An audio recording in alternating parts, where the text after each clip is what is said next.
Hello, everyone. My name is Francisco Galindo. It is my pleasure to participate in this international webinar. And I would like to thank especially to Professor Clive Phillips the invitation to do this. I am going to talk about sustainable livestock systems, in particularly of how to integrate animal welfare measurements to the provision of environmental services and sustainability criteria measurements. And I am going to make emphasis on a study case that we have been carrying out in Mexico, in the south of Mexico, especially in the Yucatan Peninsula, in the states of Yucatan, Campeche, and Quintana Roo, part of the dry, humid area of Mexico. This is the structure of the presentation. I am going to talk a bit about the challenges ahead in relation to the tendencies of consumption of animal products and sustainability. Then I would like to talk briefly about some of the sustainability indicators, including animal welfare indicators. And as an example and as a case study, to mention some of the tools that we have been using to quantify synergies and trade-offs between these sustainability criteria. And at the end of the presentation, some reflections of the challenges and the future work that is urgent to carry out. It is well known by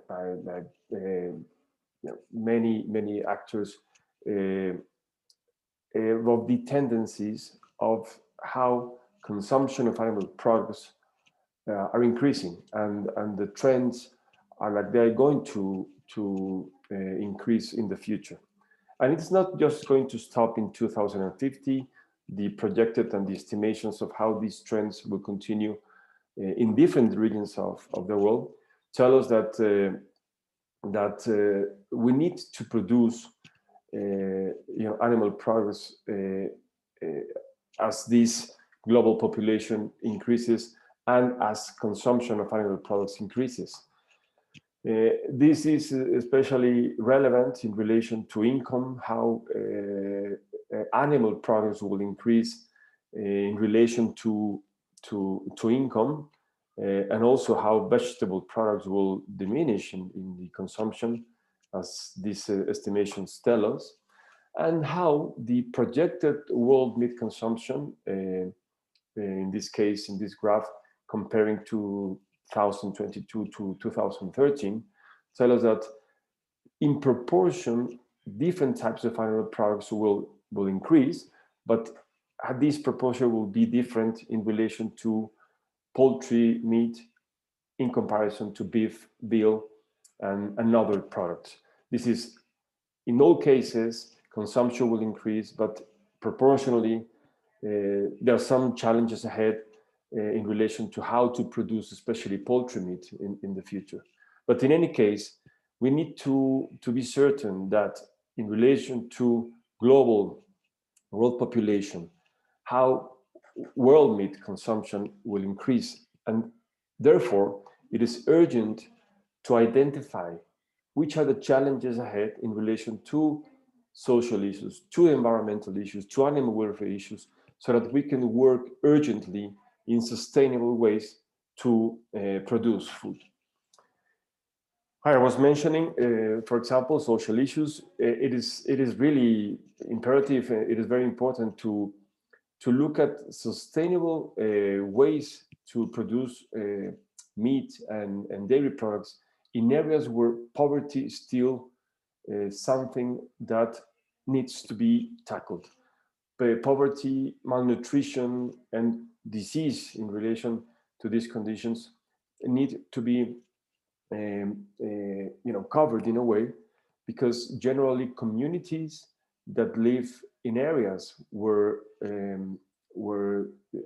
livestock production systems persist in the tropics still live in poor conditions. So we need to address this urgently. But of course, as we all know, conventional livestock production systems in the tropics have been associated with unsustainable practices. No, we need to take into account that in the future, different ways of production of protein, animal protein, need to be need to consider the provision of environmental services. And as we know, especially extensive cattle systems in the tropics have been associated with deforestation and biodiversity loss, which is very relevant to the pandemic that we are living at the moment. And also these systems, different systems, have been associated as well with the emission of greenhouse gases and climate change. These are two different aspects that we need to address in the future. How to work on sustainable practices that not also diminish the loss of biodiversity, but can be, in a way, a tool to restore ecologically some of the areas that have been degraded in the past. Another challenges ahead, of course, are related to animal welfare issues. We know that the OIE, the World Animal Health Organization, has now a global effort for country members to address specific animal welfare issues. And there are still a lot of animal welfare problems in relation to different production systems. Intensive systems as you know, the ones we're seeing in the photographs, no, dairy systems, feedlots, also some of the extensive systems, but still some of the animal welfare problems that persist are associated with a high incidence and prevalence of diseases, and as well as to address ethical issues, we need to tackle these high incidence and prevalence of diseases, because it is also related to other issues such as resistance to antibiotics, and the costs in general of production are really high because of these factors. So what to do? FAO some time ago, 15, 20 years ago, in a brief summary of the Agricultural Committee, identified some of the priorities that we need to address in relation to these challenges that we have ahead. And one of those is to take into account environmental externalities. In the past, we have not really considered, you know, in an important way, how different production systems are associated to, for example, water pollution or to the loss of environmental services. And this needs to be considered now as a priority. How, for example, intensive system of pig production or poultry production are associated to soil degradation, to water pollution, and how this has other types of externalities that are related to social issues and to environmental issues. The other point that is being identified, and is also a priority, is to work on the intensification of land use and production, at the same time by reducing adverse effects on poverty, animal welfare issues, and of course environmental impact. So basically we need to use less surface of land and be able to produce enough food, you know, for populations. And finally, one of the priorities that are related to extensive foraging systems is to redirect, to try to transform the idea of livestock production in these type of systems in relation to the provision of environmental services. We need to work urgently on transforming some of these systems to restore ecologically some of these regions, and to address especially the issue that is related to biodiversity conservation, as well as to the mitigation of the emissions of greenhouse gases. So, in summary, we have a important challenge ahead, as we need to work on the measurements, on scientific fundaments to measure synergies as well as trade-offs between these sustainability criteria. We need to consider these social aspects, both from the producer side of it, but also from the consumers, how consumers demand not just food safety issues, but also in relation to added values of animal products, as well as considering animal welfare aspects and environmental services. So considering this, we have, we started a research project in the south of Mexico some 10, probably 15 years ago, in collaboration with the University of Yucatan, but also in collaboration with other universities in Europe, for example, the University of Cambridge, University of Nottingham, and University of Montpellier in France. And we have been working on the integration of different measurements and at different scales. We have been considering landscape structure, vegetation coverages in buffer units, in landscape units of 30 kilometers of radio. We have also included measurements on animal welfare and productivity at a different scale, at a production unit scale. And at both scales, we have been integrating measurements on biodiversity and the seroprevalence of antibodies to different diseases, as well as the balance of greenhouse gases in these systems, both what is stored, but also how different diets of animals are related to the emission of methane especially. In these buffer units, in the landscape units, we have been working on 3 types of production units, basically integrated measurements of monoculture systems, these conventional monoculture systems, extensive systems, but also we have been working on intensive silvopastoral systems, a silvopastoral system defined as a system that integrates 3 levels of vegetation structure, 3 strata. This is tree coverage, shrubs, as well as grass, and intensive silvopastoral systems in these regions of Mexico and also in some countries in South America, basically are integrating shrubs based on Lucina leucocephala, and also in relation to a tree coverage arrangements that sometimes are fragmented trees in the paddock, but also used as live fences to provide some shade and to provide other types of ecosystem services. And we have included as well in the comparisons and the measurements what we call the native silvopastoral systems, or monte as they call it in Spanish. And this is less managed silvopastoral systems, also based on 3 different strata. But interesting because there are some of these paddocks where we have identified more than 150 species of edible plants, which is something interesting in relation to the resources that cattle be using in these type of systems. We have been integrating measurements of synergies and trade-offs of these sustainability criteria: animal welfare, environmental services, economic aspects, and social aspects, using different tools. We have been using the life cycle assessment methodology, as well as the MESMIS methodology. MESMIS is the acronym in Spanish for sustainability of agroecosystems. And also we have been using the SAFA protocols designed by FAO.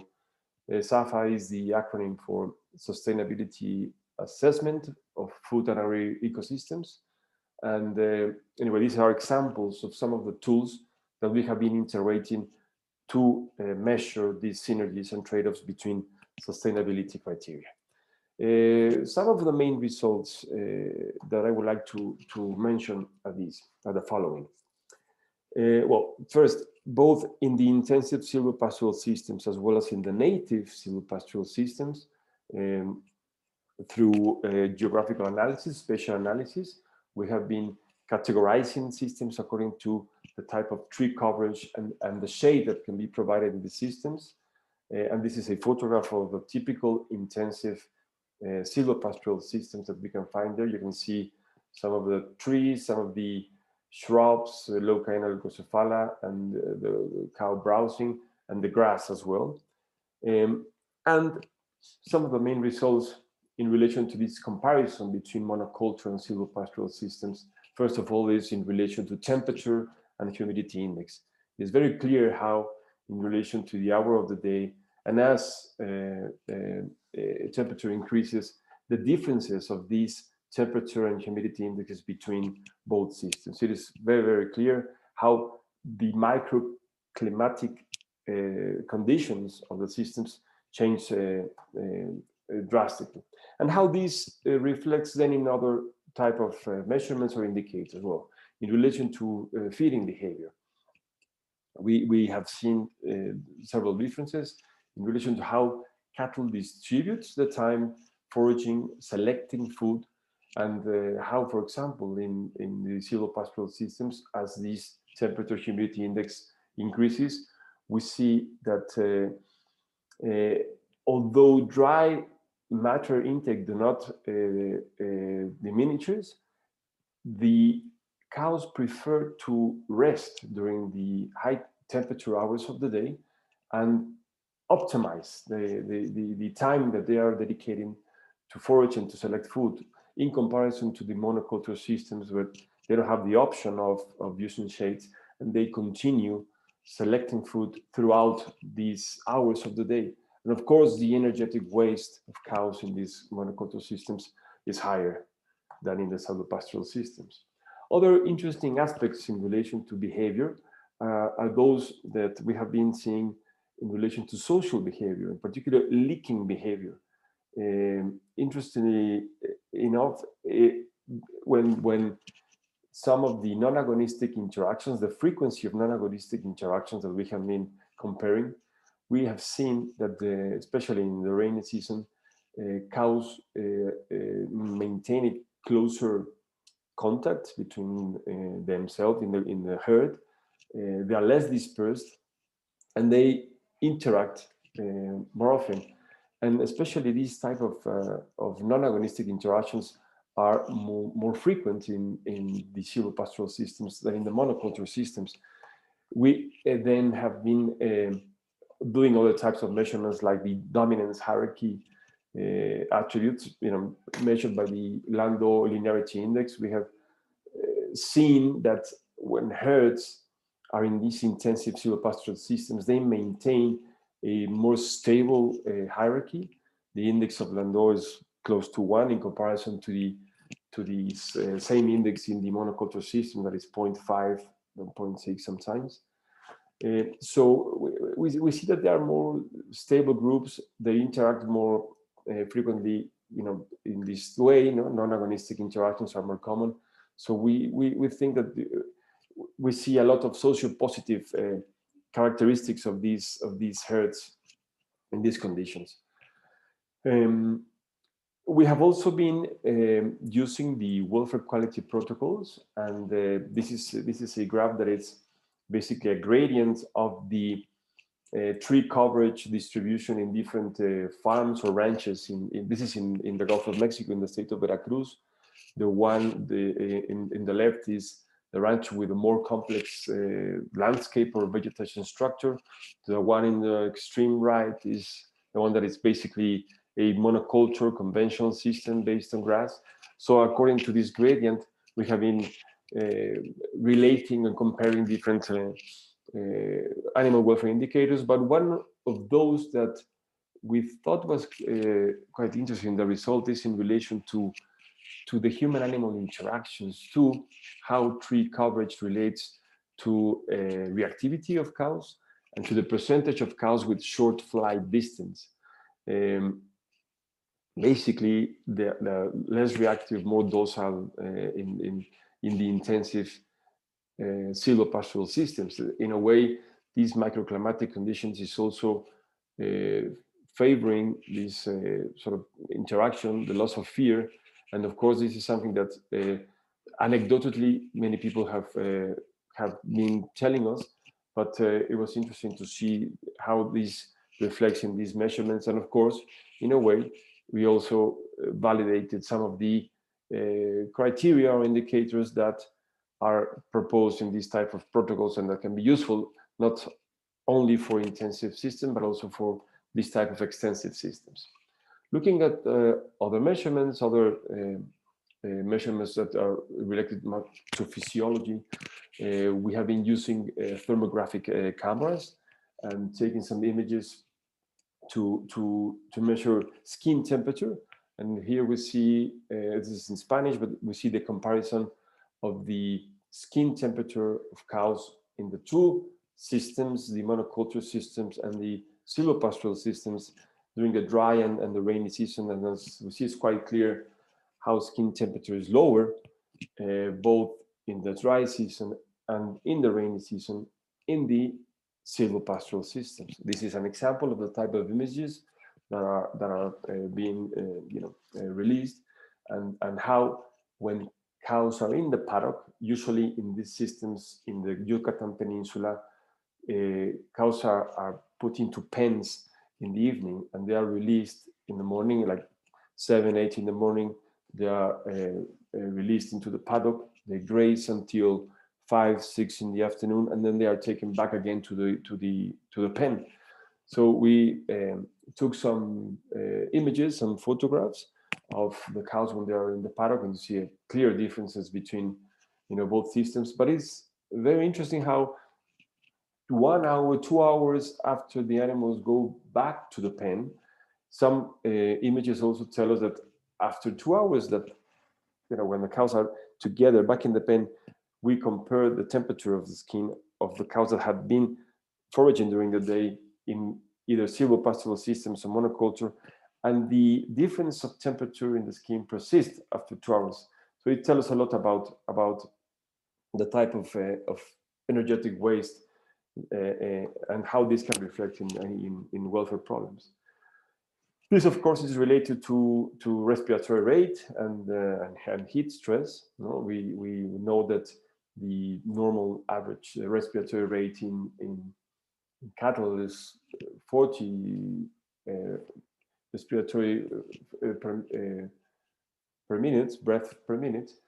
And we clearly see that in all cases, both in the silvopastoral systems and in the monoculture systems, during the rainy season and during the dry season, the respiratory rate is higher than the normal respiratory rate.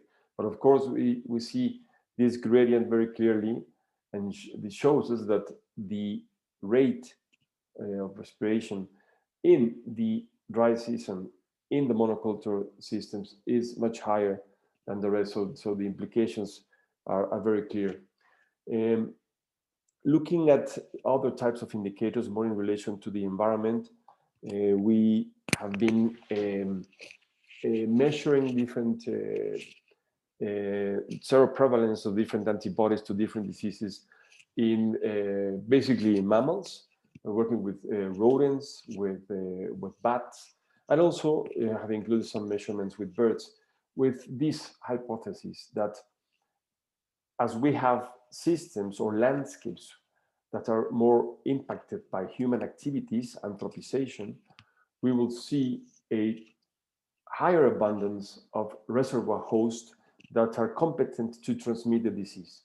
And in less fragmented landscapes or ecosystems, basically we see less reservoir hosts and basically not hosts to transmit some of these infectious diseases, which is very relevant to what we are living at the moment, how the implication of biodiversity loss can be related to the facility of having more competent diseases or more abundance of competent diseases, species to transmit some of these diseases. Here is the comparison of species richness. This is both considering the intensive silvopastoral systems as well as the native silvopastoral systems. And this is the comparison of the species richness of birds, of bats, and rodents in the three type of production systems. Very clearly how the intensive system can be similar to the native or less fragmented, more conserved landscape in these extensive systems. And of course, the importance of this type of measurements, as we know, it is well documented how in relation to biodiversity, we see a different prevalence for different infectious diseases.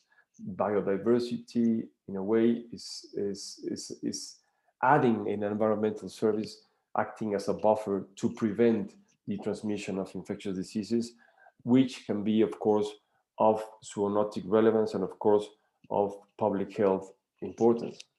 And also, when we looked at the abundance of species, again, considering bats and rodents, and in relation to rabies, the West Nile virus, hantavirus, there's a interesting trend, a tendency of having more a higher abundance of competent species to transmit different diseases in those conventional monoculture systems, in those intensive, both intensive silvopastoral systems and also in the native silvopastoral systems. There's a less abundance of these competent species or reservoir hosts in a way. So this is something very relevant at this scale, at a production unit scale, that should be considered to work on policies that could be useful to prevent the transmission of infectious diseases that are associated to the use of these livestock production systems. We have also been in collaboration with the University of Yucatan looking at other environmental services that are related to the emission of greenhouse gases. It is well known how in cattle, in ruminants, different types of diets can influence the emission of methane. And there are different groups especially in Mexico, in Colombia, and in Brazil, as well as in other countries, working on what sort of strategies of animal nutrition can be useful to mitigate the emission of these type of gases. But as a summary, I would like to say that not only in relation to diets and what's the type of gases that are emitted, these systems that are based on 3 different strata and levels of vegetation can be also a very important tool to store carbon. So in a way, we could be talking about the balance both of gases emitted, but also of carbon storage, and how in relation to different diets, we could work on a strategy to lower the emissions of some of these gases, but at the same time to work on vegetation structure to store more carbon. So in a way, the balance is more positive of these 3 strata vegetation systems rather than having just the monoculture systems. We know that these animals are ruminants, and biologically, well, they will continue emitting methane. But if we work on a design of the landscape structure of the systems as well as with diets, then we could sort of tackle from both sides the idea of having systems that could be emitting less gases, and of course having a more positive balance in relation to what is emitted and what is stored. So going back to the different tools that we have been implementing to measure the synergies and trade-offs, with these examples that I have been mentioning on animal welfare indicators, of environmental services indicators. Here I have not been including economics or social indicators because of the time that is needed for that. But going back to the way we have been integrating these indicators, I would like to just mention briefly some examples of how we are using the SAFA protocols in particular, these FAO protocols that are integrating different dimensions: social, governance, economy, environment, how the different indicators in the environmental dimension include animal welfare and include, for example, biodiversity. And using our data, using our information, we have been comparing again the monoculture systems with the intensive silvopastoral systems and with the native silvopastoral systems. And as an example, here we see in the red circle measurements for animal welfare.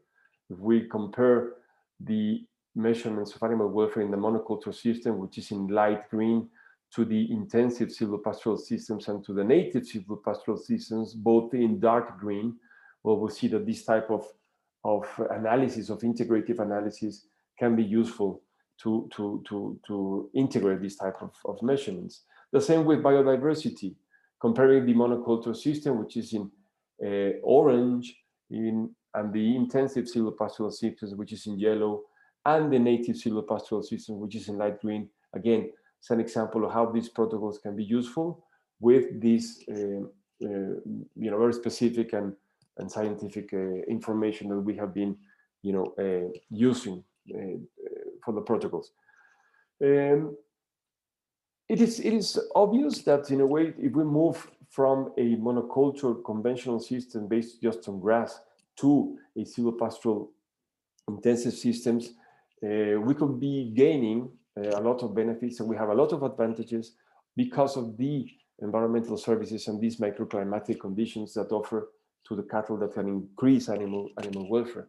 But at the same time, it's important not to forget about all the benefits that these native, less managed systems can be offering. So we need to work more on the possibility of including more complexity into the intensive silvopastoral systems with other types of factors, such as, for example, the wide diversity of plants that a cattle can be consuming, and how these could also benefit other aspects, such as immunology, for example, that is related to the variety of diets. So it's something that we need to work on, and not just stay with the idea that the best systems could be the intensive silvopastoral systems, because again, there are a lot of things that the native systems could be offering, especially also in relation to environmental services that are offering. In general, we think that silvopastoral cattle systems are useful. They offer a very good tool, opportunity to work on synergies of environmental welfare and environmental services. But we also need to work on other types of systems, intensive systems, see how these different sustainability criteria integrate into other systems. There are some studies already carried out in laying hens, also in organic pigs, that tell us about the different trade-offs. Sometimes it's difficult to think about the perfect production system. We will always have, in many cases, trade-offs between sustainability criteria, and we need to work more on intensive cattle systems to identify these trade-offs and to work on strategies in order to have a more synergetic ways of integrating these sustainability criteria. Definitely, animal welfare must be considered as one of the criteria for sustainability. It is well discussed, it is well identified how consumers are demanding animal welfare, and it's something that OIE, together with FAO, together with the World Health Organization, must include in a one welfare agenda, one welfare, one health approach. Synergies and trade-offs between sustainability criteria must be assessed at the systems level, as I was saying. And of course, this requires to work on transdisciplinary research to develop new policies, more efficient policies based on science that integrate these sustainability criteria. This is all. Thank you very much to everyone that has been working on this transdisciplinary group, all our colleagues in Yucatan, our colleagues in Veracruz, our colleagues in the UK and France. And of course, I would like to thank again Clive Phillips for the invitation and all his group, and wish you a very successful international webinar. Thank you very much. And this is my email address in case you would like to get in touch with us. Thank you. Bye-bye now.